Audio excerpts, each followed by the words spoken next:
Hello दोस्तों, आपका फिर से स्वागत है मेरे एक नए वीडियो में जिसमें हम बात करेंगे कक्षा 6 के साइंस का जो 8th चैप्टर है, 8वां जो चैप्टर है जिसका नाम है शरीर में गति, उसके बारे में अध्ययन करेंगे।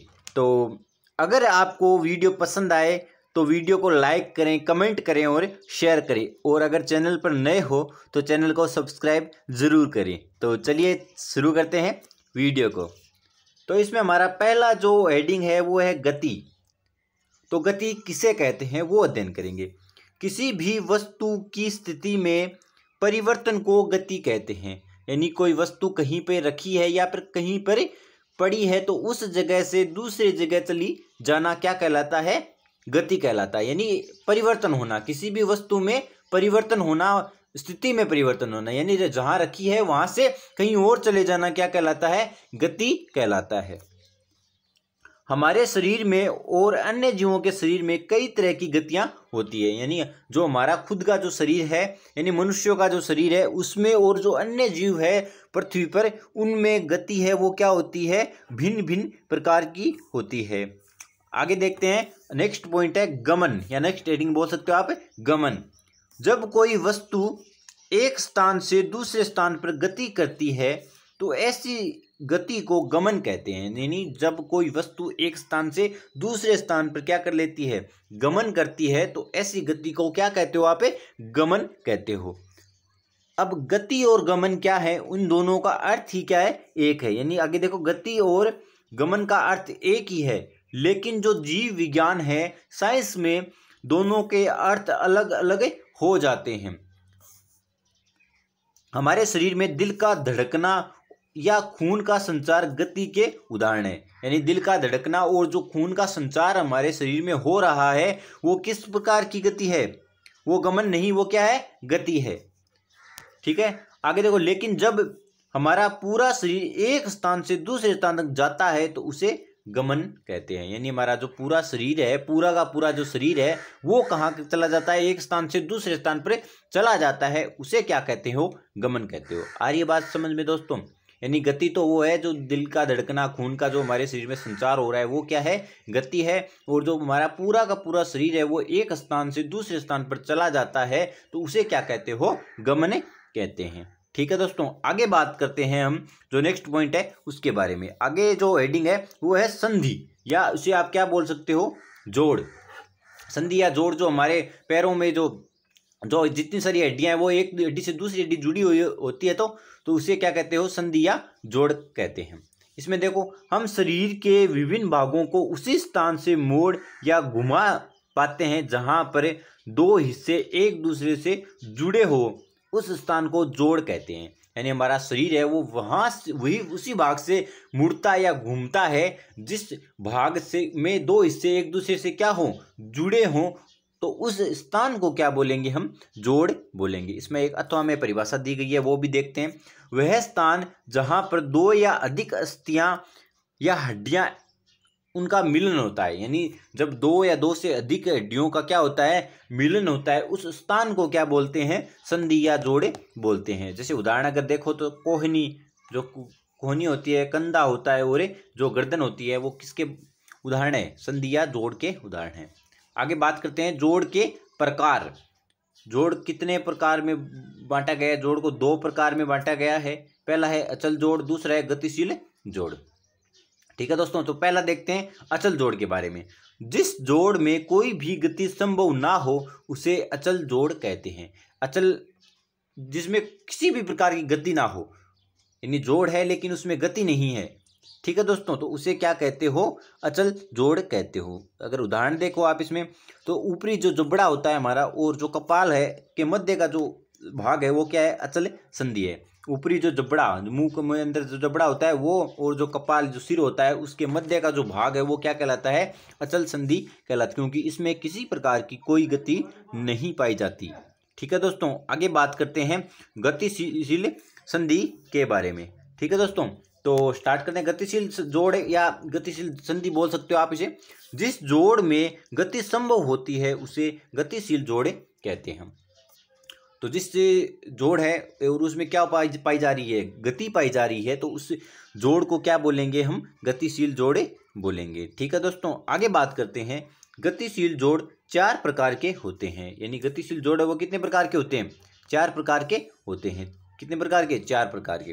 तो देखो एक एक करके। पहला है कंदुक खलिका संधि, और इंग्लिश में से क्या बोलते हैं? Ball and socket joint. दूसरा है दुराग्र संधि, इसे बोलते हैं पिवट जॉइंट। और तीसरा है हिंज संधि, और चौथा है ग्लाइडिंग संधि। तो इन चारों के बारे में हम एक एक करके अध्ययन करेंगे, तो आप वीडियो में बने रहें। और अगर आप चैनल पर नए हैं तो चैनल को सब्सक्राइब जरूर करें। तो देखें कंदुक खलिका संधि, जो पहला पॉइंट है वो है कंदुक खलिका संधि। इस प्रकार के जोड़ में एक अस्थि का गोल सिरा दूसरी अस्थि के कटोरे रूपी गुहिका में धंसा रहता है। यानी एक जोड़ में एक अस्थि का गोल सिरा, यानी जो गोल सिरा है वो दूसरी अस्थि के जो कटोरे रूपी जो संरचना है उसमें क्या रहता है? धंसा रहता है। ठीक है, तो इसके उदाहरण देख लो आप। इस प्रकार की संधि सभी दिशाओं में गति प्रदान करती है। यानी ये जोड़ है जो अस्थि का जो गोल सिरा है वो दूसरी अस्थि का जो कटोरे रूपी संरचना होती है उसमें धंसा रहता है। इस प्रकार की जो संधि पाई होती है शरीर में, वो सभी प्रकार की गति कर सकती है। आगे उदाहरण देखो इसमें क्या क्या उदाहरण है कि कहाँ पर ये जोड़ पाया जाता है, ये संधि कहाँ पर पाई जाती है? कंधा और जो बाएं के बीच की जो संधि है उसे क्या कहते हैं? कंदुक खलिका संधि कहते हैं। कंधा, जो हमारा कंधा है और जो बाहें है उसके बीच का।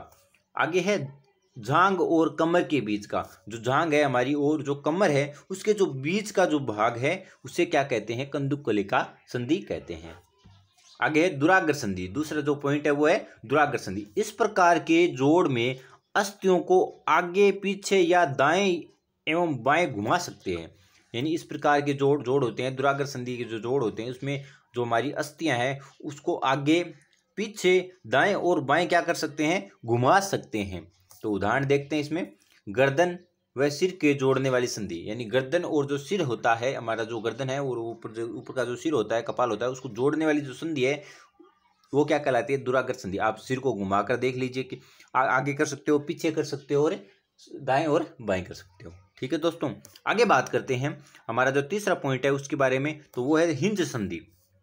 तो हिंज संधि के बारे में देखते हैं। इस प्रकार की संधि या जोड़ दरवाजे में लगे कब्जे की तरह काम करती है तथा इस जोड़ में एक ही तरफ गति संभव होती है। यानी इस प्रकार की संधि होती है वो दरवाजे में जो कब्जा लगा होता है, आपने देखा होगा दरवाजा खुलता है तो कब्जा लगा होता है, उसकी तरह काम करती है। यानी एक ही तरफ क्या करती है? गति करती है, या एक ही तरफ गति संभव होती है, और वह भी 180 डिग्री के कोण तक। और वो गति भी कितने डिग्री तक होती है? 180 डिग्री की तक संभव होती है। ठीक है, उदाहरण देखते हैं। कोहनी में और घुटने में, आप कोहनी और जो घुटने है उसको मोड़कर देख सकते हो, वो 180 डिग्री के कोण तक ही मुड़ती है। ठीक है, चौथा पॉइंट है ग्लाइडिंग संधि। इस प्रकार के जोड़ में एक हड्डी या अस्थि के दूसरी अस्थि के ऊपर सरकने के कारण गति होती है।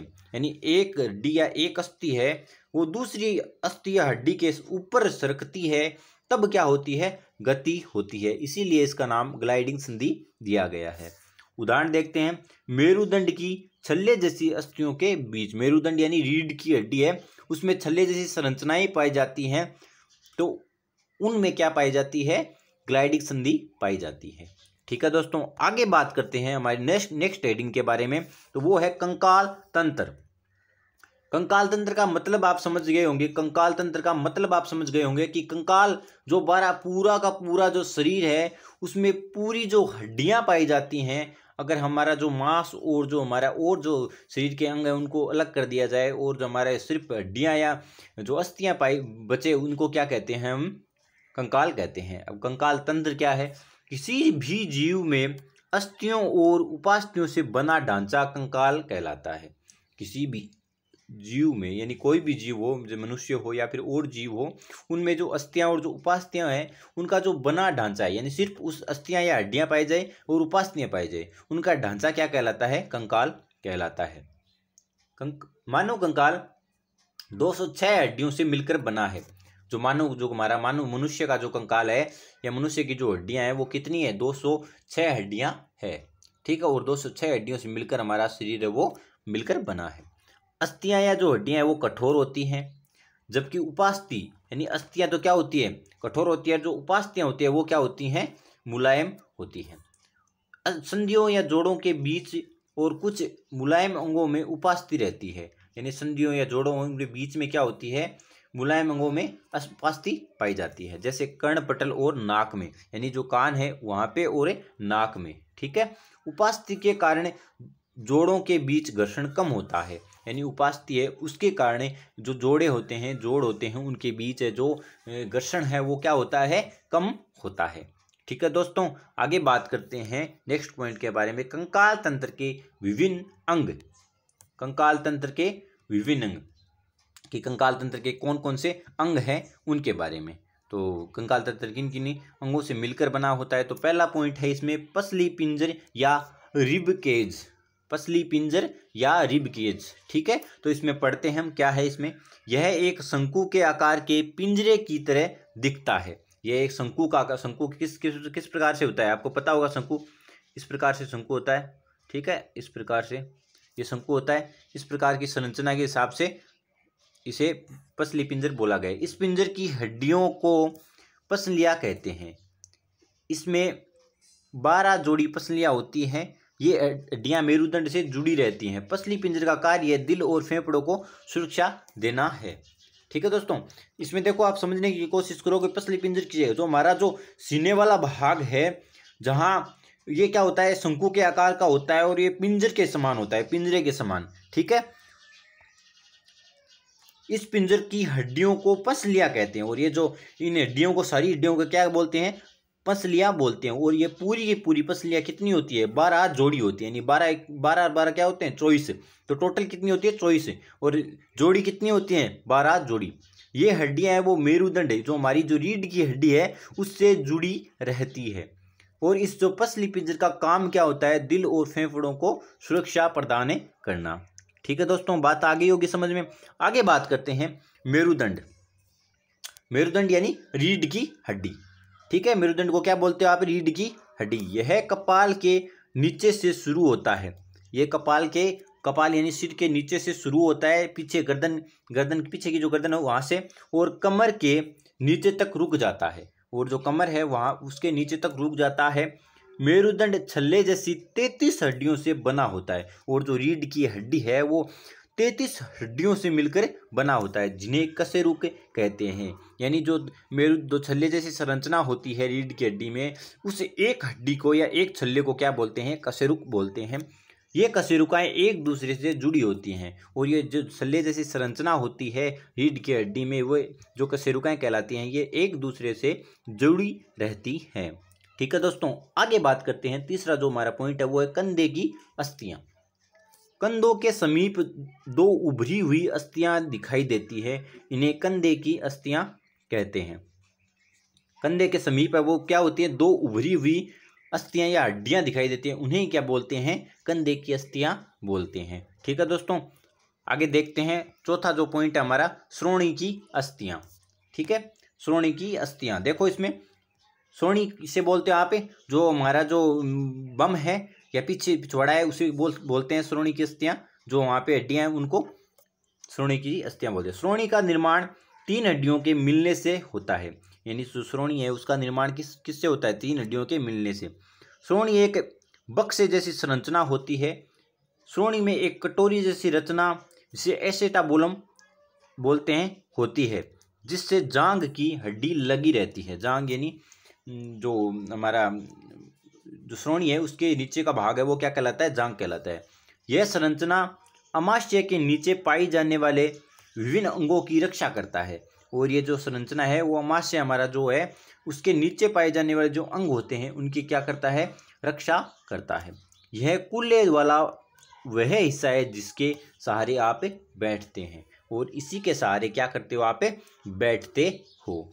ठीक है, आगे बात करते हैं कपाल। हमारा जो नेक्स्ट पॉइंट, 5वां पॉइंट है वो है कपाल।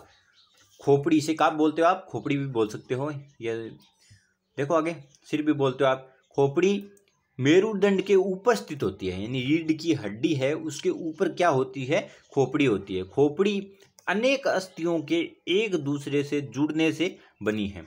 और जो खोपड़ी है वो अनेक जो अस्थियां हैं उनके एक दूसरे से जुड़ने से बनी है। यह हमारे शरीर का अति महत्वपूर्ण अंग है जो मस्तिष्क को परिबद्ध करके उसकी सुरक्षा करता है।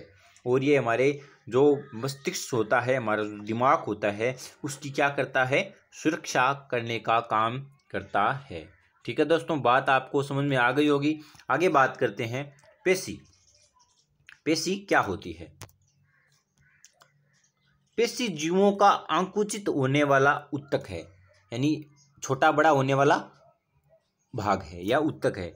इनमें आकुंचित होने वाले सूत्र होते हैं जो पेशी कोशिका का आकार बदल देते हैं। पेशी कोशिकाओं द्वारा निर्मित उस ऊतक को पेशी ऊतक कहते हैं। यानी पेशी ऊतक अगर परिभाषा पूछी जाए पेशी ऊतक किसे कहते हैं, तो आप क्या बताओगे कि पेशी कोशिका का आकार बदल देते हैं, सूत्र पाए जाते हैं, ऐसे आकुंचित करने वाले सूत्र पाए जाते हैं हमारे शरीर में जो क्या कर देते हैं, पेशी कोशिका का आकार बदल देते हैं। और पेशी कोशिकाओं द्वारा जो निर्मित ऊतक होता है उसी को ही क्या बोला जाता है, पेशी ऊतक बोला जाता है। आगे बात करते हैं सिंपल परिभाषा। बुक की जो परिभाषा है वो देखते हैं, सिंपल सी एकदम, एक बार पढ़ोगे आप याद हो जाएगी। तो या में लिखा है या तो आप भी बोल सकते हो आप इसे। अपने हाथ की एक मुट्ठी बनाइए, इन्हें आप क्या कीजिए, अब हाथ है उसकी एक जो हाथ उससे मुट्ठी को बना लीजिए। ठीक है, मुट्ठी के अंगूठे से इसी बाजू के कंधे को छूने का प्रयास कीजिए। यानी मुट्ठी बनाने के बाद आपको अंगूठे को क्या करना है, खोलना है और अंगूठे को बाजू जो है उसके कंधे को छूना है। दूसरे हाथ से छूने पर आपको एक उभरा हुआ भाग दिखाई देगा। यानी जो आपकी दूसरा हाथ है उससे आप देखिए कि आप जो बॉडी वाला पार्ट है जो आप कहते हो कि बॉडी बन रही है उस पर लगाइए, उसे क्या कहते हैं, पेशी कहते हैं। अब आप इसे ढीला हाथ को छोड़ेंगे, वापस से सीधा हाथ करेंगे तो क्या हो जाएगी, पेशी वापस से क्या हो जाएगी, सिकुड़ जाएगी। ठीक है दोस्तों, तो आगे बात करते हैं नेक्स्ट जो हमारा पॉइंट, बात समझ में आ गई होगी दोस्तों आपको। तो आगे बात करते हैं नेक्स्ट जो पॉइंट है वो है पेशी संकुचन। आगे जो नेक्स्ट पॉइंट है वो है पेशी संकुचन। तो स्टार्ट करते हैं। संकुचन की अवस्था में पेशी छोटी, कठोर एवं मोटी हो जाती है। और यानी जो संकुचन होता है उसमें क्या होता है, पेशियां होती है वो क्या हो जाती है, एक तो छोटी हो जाती है, एक कठोर हो जाती है और एक क्या हो जाती है, मोटी हो जाती है। यानी जो पेशी होती है वो उसमें क्या हो जाता है, लंबाई में कमी हो जाती है। यह अस्थि को खींचती है, ये जो हड्डी है उसको क्या करती है, खींचती है। किसी अस्थि को गति प्रदान करने के लिए दो पेशियों को संयुक्त रूप से कार्य करना होता है। यानी अगर किसी अस्थि को गति प्रदान करनी है तो दो पेशियां आपस में मिलकर कार्य करती है। जब दो पेशियों में से कोई एक सिकुड़ती है तो अस्थि उस दिशा में खिंच जाती है, और जब दो अस्थियों में से कोई एक सिकुड़ जाती है, दो अस्थियां हैं और उनमें एक सिकुड़ जाती है तो अस्थि उस दिशा में खिंच जाती है, चली जाती है। युगल की दूसरी पेशी स्थिर या लंबाई में बढ़कर पतली अवस्था में आ जाती है, और जो दूसरी पेशी होती है वो क्या हो जाती है, लंबाई में बढ़ जाती है और क्या हो जाती है, पतली हो जाती है। अस्थि को विपरीत दिशा में गति करने के लिए अब स्थिर पेशी सिकुड़कर अस्थि को अपनी पूर्व स्थिति में खींचती है। यानी विपरीत दिशा में क्या हो जाती है, गति करने के लिए अब जो स्थिर जो पेशी है वो सिकुड़ती है और अस्थि को अपनी पूर्व स्थिति में खींच लेती है। जबकि पहली पेशी अब स्थिर हो जाती है, पेशी केवल खींच सकती है, वह धक्का नहीं दे सकती। यानी पेशी है वो क्या हो जाती है, स्थिर हो जाती है जो पहली पेशी होती है वो, और पेशी सिर्फ क्या कर सकती है, खींच सकती है, बढ़ या कम हो सकती है, लेकिन उसे धक्का नहीं दे सकती। ठीक है दोस्तों, बात समझ में आ गई होगी, आप इसे 2-3 बार पढ़ोगे तो याद हो जाएगा। ठीक है, नेक्स्ट पॉइंट है हमारा जंतुओं की चाल। नेक्स्ट पॉइंट हमारा क्या है, जंतुओं की चाल। तो जंतुओं की चाल में हम बहुत सारे जंतुओं के बारे में पढ़ेंगे, तो उसमें किस प्रकार की गति है जंतुओं में। तो पहला है केंचुआ। पहला किसके बारे में बात करेंगे, केंचुआ।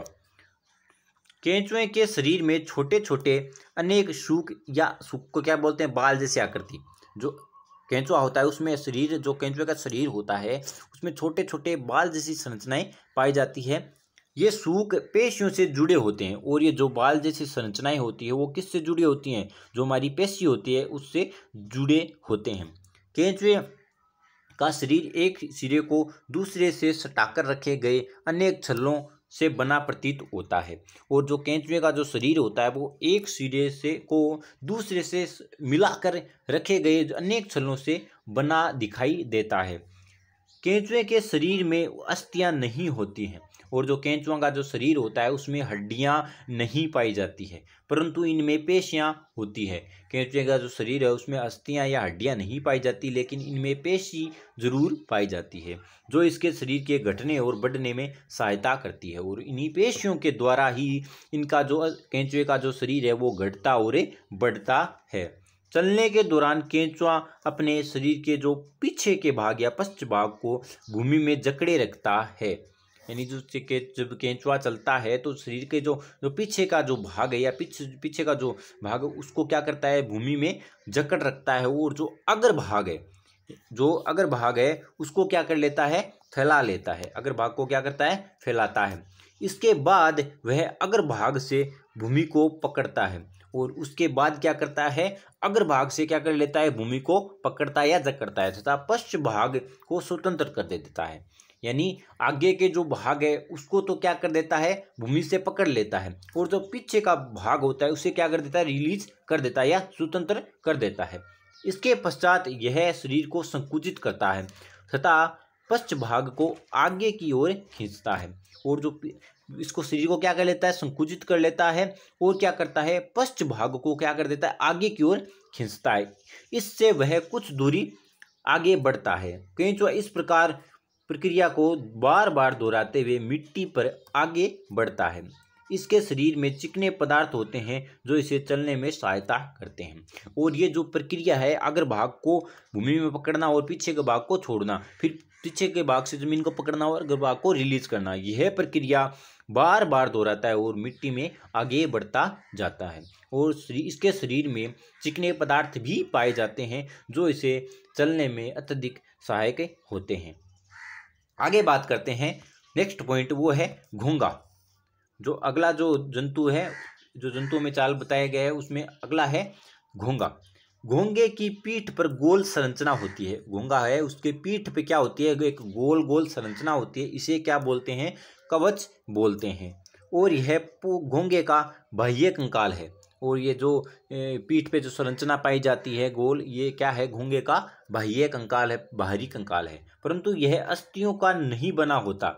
लेकिन ये जो बाह्य कंकाल है वो किसका नहीं बना होता, अस्थियों का नहीं बना होता। यह कवच केवल एकक होता है और यह घोंगे को चलने में कोई सहायता नहीं करता। और यह घोंगे को चलने में किसी प्रकार की कोई सहायता नहीं करता। यह घोंगे के साथ खींचता जाता है और यह घोंगे जिस प्रकार घोंगा गति करता है उसके साथ ही यह क्या कर लेता है, गति करता जाता है। कवच में एक छेद या जो गोल संरचना उसमें एक छेद होता है जिसके खुलने पर एक मोटी मसल संरचना एवं सिर बाहर आते हैं।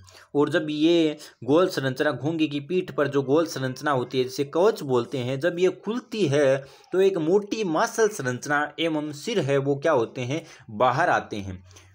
मोटी संरचना इसका पाद या पैर है जो दृढ़ पेशियों का बना होता है। और जो मोटी संरचना है, जो मोटी मसल संरचना बाहर निकलती है उसे तो बोलते हैं पैर। और जो दृढ़ पेशियां, और ये किससे बनी होती है, दृढ़ पेशियों से बनी होती है जिससे ये गमन करते हैं। इन्हीं पाद या पैर के द्वारा ये घोंगे वृद्धि या गति करते हैं, गमन करते हैं। आगे है तीसरा पॉइंट है, बात समझ में आ गई होगी दोस्तों। तीसरा पॉइंट है कोकरोच। तीसरा पॉइंट हमारा क्या है, कोकरोच, या इसे आप क्या बोलते हो, तिलचट्टा भी बोलते हो।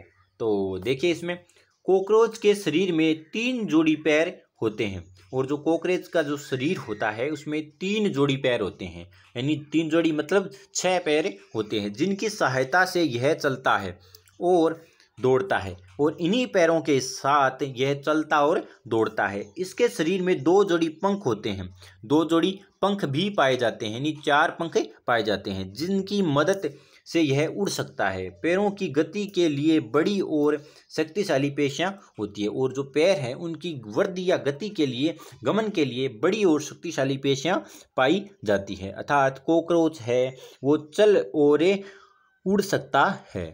ठीक है दोस्तों, आगे बात करते हैं, नेक्स्ट पॉइंट वो है पक्षी। ठीक है, पक्षियों के बारे में या पक्षियों में किस प्रकार की गति होती है उसके बारे में। पक्षी हवा में उड़ते हैं। पक्षी हवा में, सबको पता है कि पक्षी जितने भी सारे पक्षी हैं वो सारे क्या करते हैं, हवा में उड़ते हैं तथा भूमि पर चलते हैं। ये उड़ भी सकते हैं और भूमि पर चल भी सकते हैं। पक्षी इसलिए उड़ पाते हैं क्योंकि उनका शरीर उड़ने के लिए अनुकूलित होता है। पक्षी इसलिए उड़ पाते हैं क्योंकि वो बने ही इस प्रकार से हैं कि वो क्या होते हैं, उड़ पाते हैं। उनकी अस्थियों में वायु प्रकोष्ठ होते हैं और जो उनकी हड्डियां होती हैं उनमें क्या पाए जाते हैं, वायु प्रकोष्ठ पाए जाते हैं। वायु का अंदर चले जाने के छोटे छोटे छिद्र पाए जाते हैं, जिनके कारण इनकी अस्थियां हल्की परंतु मजबूत होती है। जिसके कारण इनकी अस्थियां या जो हड्डियां हैं वो हल्की होती है, लेकिन होती क्या है, मजबूत होती है। पश्चपाद या पैर की अस्थियां चलने एवं बैठने के लिए अनुकूलित होती हैं और जो पीछे के जो पैर होते हैं वो, उनकी जो अस्थियां हैं वो क्या करती है, चलने और बैठने के लिए इन्हें अनुकूल बनाती है। आगे अग्रपाद की अस्थियां रूपांतरित होकर पक्षी के पंख बनाती है और जो आगे के जो पैर होते हैं वो असलियत में पैर नहीं होते, वो एक रूप ले लेते हैं पंखों के और उन्हें बोलते हम पैर है लेकिन वो पंख होते हैं। ठीक है दोस्तों, उन्हीं पंखों के द्वारा है वो क्या करते हैं, वो उड़ पाते हैं। कंधे की अस्थियां मजबूत होती है। वक्ष की अस्थियां उड़ने वाली पेशियों को जकड़े रखने के लिए विशेष रूप से रूपांतरित होती है और जो सीने की जो वक्ष बोलते हैं इसे, वक्ष या सीने की जो अस्थियां हैं वो उड़ने वाली जो पेशियां होती है उनको जकड़े रखती है। ठीक है, आगे बात करते हैं। तथा पंखों को ऊपर नीचे करने में सहायता होती है और इन्हीं पेशियों के द्वारा इन पंखों को ऊपर और नीचे करने में सहायक या सहायता मिलती है। ठीक है दोस्तों, आगे बात करते हैं मछली। अगला है मछलियों में जो चाल है उसके बारे में। मछलियों में तैरने के लिए खास रूप से पंख और पूंछ होती है। जो मछलियां होती है उनमें तैरने और जो पंख और पूंछ दोनों होते हैं, यानी मछली में पंख और पूंछ दोनों होती है तैरने के लिए। मछली का शरीर धारा रेखीय होता है और जो मछली है उसका शरीर किस प्रकार का होता है, धारा रेखीय प्रकार का होता है। मछली अपने शरीर को एक ओर मोड़ती है तो पूंछ दूसरी ओर मुड़ जाती है। जब मछली है वो अपने शरीर को एक तरफ मोड़ती है तो उसकी पूंछ क्या होती है, दूसरी तरफ मुड़ जाती है। इसके बाद मछली अपने शरीर को दूसरी ओर मोड़ती है तो पूंछ विपरीत दिशा में मुड़ जाती है। यानी जब शरीर को मोड़ती है तो पूंछ मुड़ जाती है और जब दूसरी तरफ शरीर को मोड़ती है तो पूंछ वापस से विपरीत दिशा में मुड़ जाती है। इसके कारण आगे की ओर धक्का मिलता है और इसके कारण ही आगे की तरफ धक्का मिलता है, जिससे मछली आगे बढ़ जाती है। पूंछ से दिशा बदलने में मदद मिलती है। यानी जो ये मछली है, ठीक है, ये मछली है, जैसे ये मछली है तो इसमें क्या होता है कि जब ये इधर मुड़ती है तो ये पूंछ वाला इधर चला जाता है। ठीक है, और जब ये इधर मुड़ती है तो इधर ये पूंछ वाला इधर आ जाता है। ठीक है दोस्तों, आगे बात करते हैं कि धारा रेखीय क्या होता है। यानी मछली का शरीर धारा रेखीय होता है, लेकिन धारा रेखीय किस प्रकार का होता है, धारा रेखीय होता क्या है। ठीक है, तो देखो धारा रेखीय, मछली का सिर एवं पूंछ उसके मध्य भाग की अपेक्षा पतला एवं नुकीला होता है। यानी मछली का जो सिर एवं जो पूंछ उसके मध्य का जो भाग होता है, जैसे ये मछली हो गई, ये मछली होगी, तो इसका जो आगे और जो पीछे का भाग है उसकी अपेक्षा मध्य का भाग क्या होता है, मोटा होता है। शरीर की ऐसी आकृति धारा रेखीय कहलाती है। यानी मछली का शरीर आगे से और पीछे से क्या होता है, पतला होता है, नुकीला होता है और मध्य भाग वो क्या होता है, मोटा होता है। आगे बात करते हैं नेक्स्ट पॉइंट के बारे में, तो वो है सांप। सांप क्या होते हैं या सांप में गति किस प्रकार से होती है। सांप का मेरुदंड लंबा होता है, यानी सर्प या सांप बोलते हैं इसे। सांप का जो मेरुदंड या रीढ़ की हड्डी होती है वो लंबी होती है। शरीर की पेशियां क्षीण एवं असंख्य होती है और जो शरीर में जो पेशियां पाई जाती है वो छोटी लेकिन बहुत सारी होती हैं। वे परस्पर जुड़ी होती हैं और जो वो एक साथ क्या होती हैं, जुड़ी रहती हैं एक दूसरे से, चाहे वो दूर ही क्यों ना हो। पेशियां मेरुदंड, पसलियों एवं त्वचा को भी एक दूसरे से जोड़ती है और जो पेशियां हैं वो मेरुदंड, पसलियों एवं त्वचा को भी क्या कर लेती है, एक दूसरे से जोड़ने का कार्य करती है। सर्प का शरीर अनेक वलय में मुड़ा होता है। इसी प्रकार सांप का शरीर वलय, प्रत्येक वलय उसे आगे की ओर धकेलता है। और जो इस प्रकार का जो शरीर है वो क्या करता है कि इसे आगे की ओर गति करने में मदद करता है। इसका शरीर अनेक वलय बनाता है और प्रत्येक वलय आगे की ओर धक्का देती है। इस कारण सर्प बहुत तेज गति से आगे की ओर चलता है, परंतु सरल रेखा में नहीं चलता। यानी शरीर का जो सर्प का जो शरीर है वो इस प्रकार से निर्मित है कि वो आगे की तरफ जब चलता है तो वो सरल रेखा या सीधी रेखा में गमन नहीं कर सकता। उसको क्या करना पड़ता, लहरदार या इस प्रकार से चलना पड़ता है, क्योंकि उसकी जो शरीर की जो वलय है, उसकी जो पेशियां हैं वो इसी प्रकार से निर्मित है। ठीक है दोस्तों, अगर आपको ये वीडियो अच्छा लगा हो तो वीडियो को लाइक करें, कमेंट करें, शेयर करें और चैनल पर नए हो तो चैनल को सब्सक्राइब करें। और आपको ऐसे ही नए नए वीडियो मिलते रहेंगे, तो बने रहें और चैनल को सब्सक्राइब करें। धन्यवाद। ठीक है दोस्तों।